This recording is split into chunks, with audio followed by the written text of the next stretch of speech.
Algunas veces uno dice, voy a procurar ser breve y no es breve. O vamos a procurar compartir el tiempo entre más y tampoco, pero vamos a ver si ahora sí funciona. Vamos a leer en la segunda carta del apóstol Pablo a Timoteo, capítulo 3, versículo 16.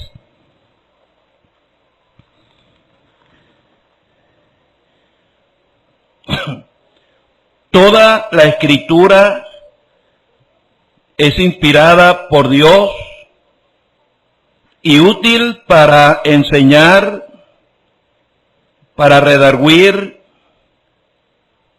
para corregir, para instruir en justicia, a fin de que el hombre de Dios sea perfecto, enteramente preparado para toda buena obra.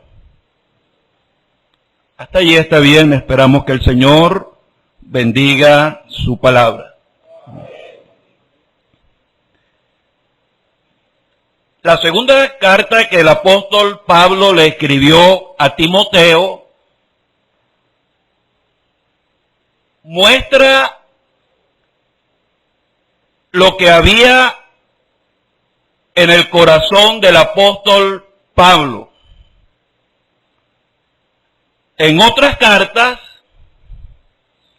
él manifiesta su preocupación o su interés por las iglesias de Dios.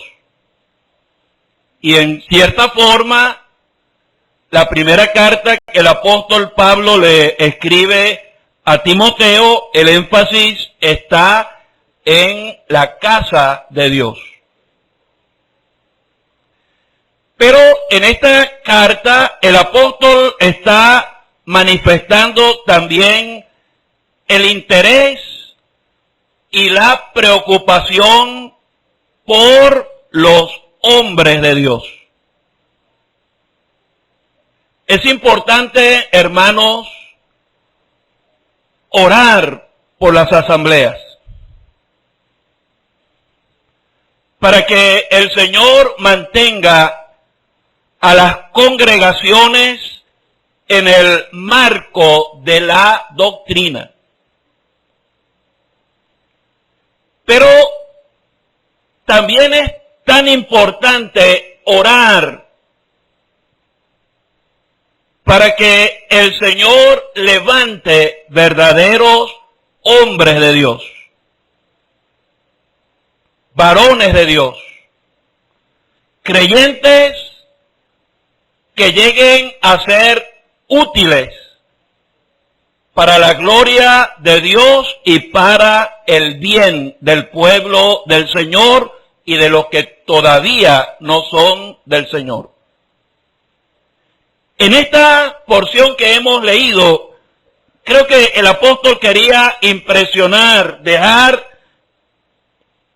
bien enfático en el corazón de Timoteo la importancia que tiene en la vida de un hombre de Dios las Escrituras, la palabra de Dios, para controlar su vida y usarla como la herramienta fundamental en el servicio para él.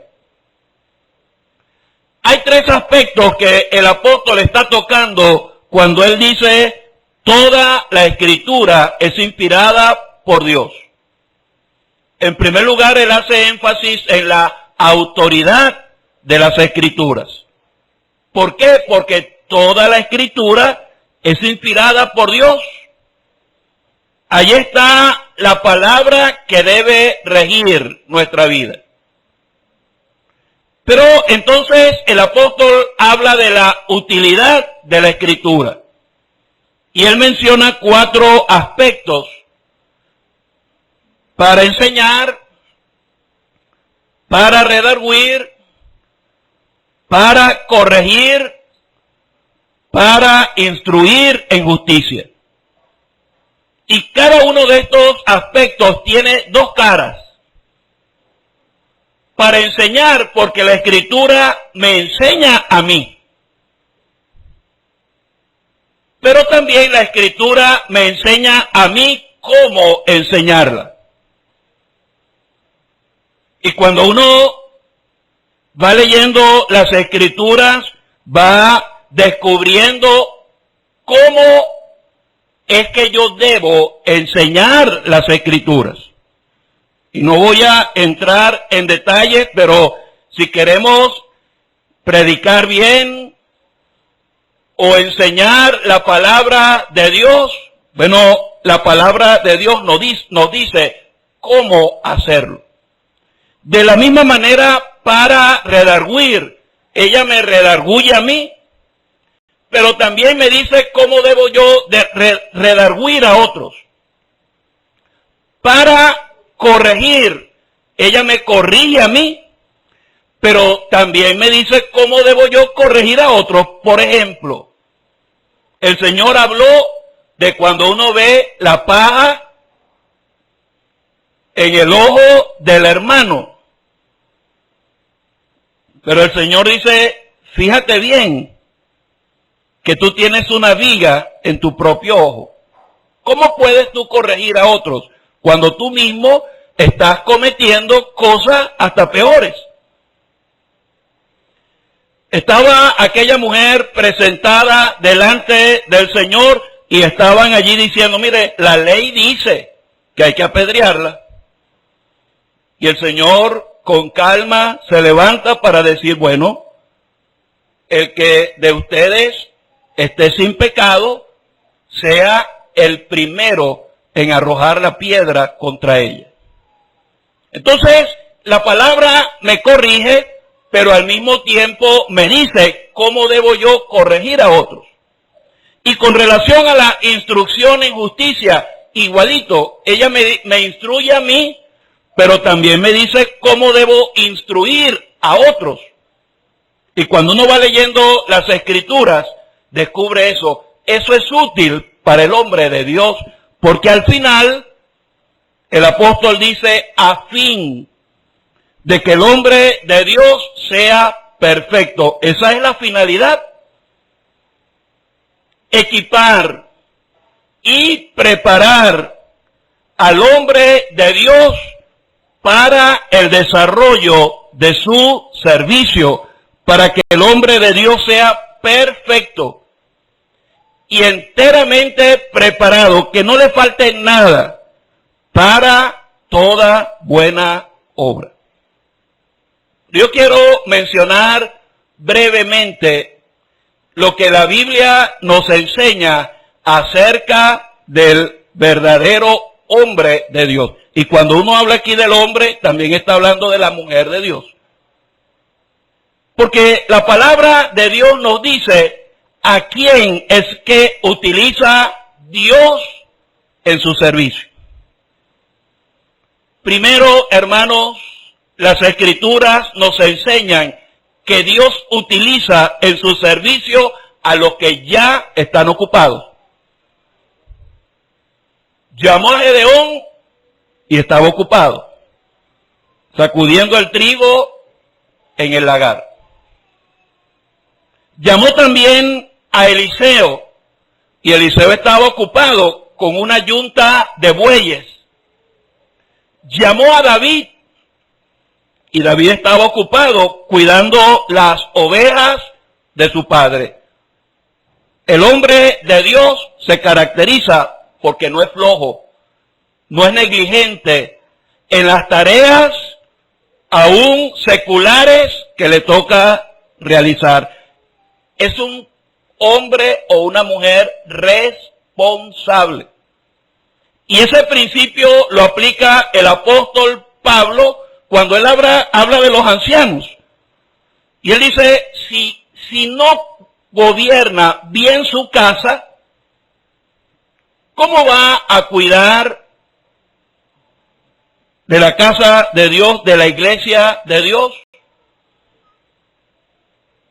El hombre de Dios debe ser santo.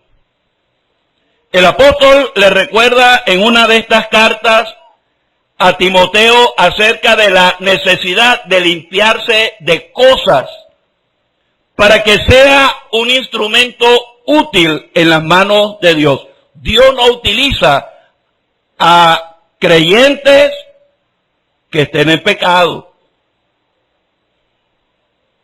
que estén ocultando el pecado. Dios llama para su servicio a personas, hombres o mujeres que sean santos. Y esa santidad no solamente es moral, tiene mucho que ver con la manera como uno trabaja, con la honestidad con la que uno desarrolla el trabajo secular. Tiene mucho que ver con la mente, con los pensamientos, porque Dios utiliza para su servicio a personas que sean santas. Dios utiliza para su servicio a creyentes que sean humildes. Fíjese cómo reaccionó Moisés cuando el Señor lo llama. Él dice, pero yo no sé hablar. ¿Cómo reaccionó Isaías? Yo, un hombre inmundo de labios y habitando en medio de un pueblo que tiene labios inmundos, yo. ¿Cómo reaccionó el apóstol Pedro cuando el Señor le mandó a echar la red? Él, con una angustia, se lanzó a los pies del Salvador para decirle, apártate de mí, Señor, porque yo soy un hombre pecador. Dios no utiliza creyentes altivos.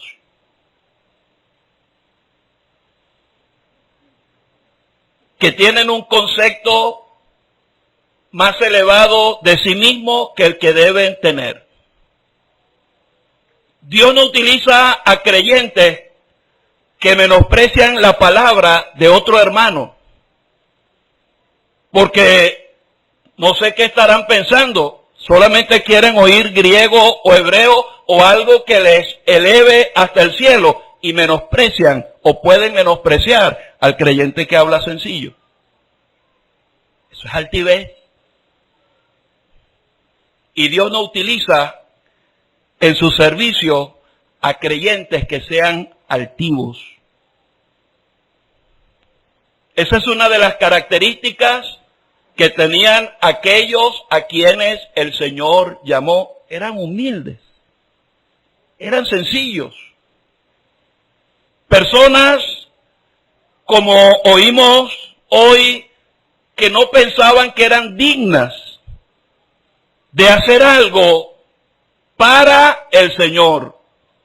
El apóstol Pablo, a pesar de las cualidades tan grandes que él tenía, él llegó a decir, yo soy menos que el más pequeño de los santos. A mí, que fui perseguidor de la iglesia, el Señor tuvo misericordia de mí. No somos dignos realmente, hermanos. Si usted está pensando servir al Señor, evalúese. Considérese. Dios no utiliza para su servicio a creyentes que sean irreverentes, o poniendo la cosa volteada. Él utiliza para su servicio a creyentes que son reverentes. Allí en el libro de Isaías, él habla de aquellos que tiemblan a su palabra, que tienen ese respeto por la presencia del Señor. Y mira, hermanos, cuando uno respeta la presencia del Señor, también respeta al pueblo del Señor, porque es el pueblo del Señor. Y en las cartas, en ambas, el apóstol está enseñando a Timoteo o recordándole la reverencia y el respeto con el cual él debía desarrollar su servicio en el Señor. Por ejemplo, él tenía que respetar a los mayores que él. No reprendas al anciano. No dice así, sino exhórtale como a padre. A las ancianas como a madres. A los jóvenes como hermanos. A las jóvenes como hermanas con toda pureza. Él tenía que ser reverente ante el Señor y respetuoso ante el pueblo del Señor. Solo quería dejar estos pensamientos porque la finalidad de las Escrituras es enseñarle al hombre de Dios por qué servirle.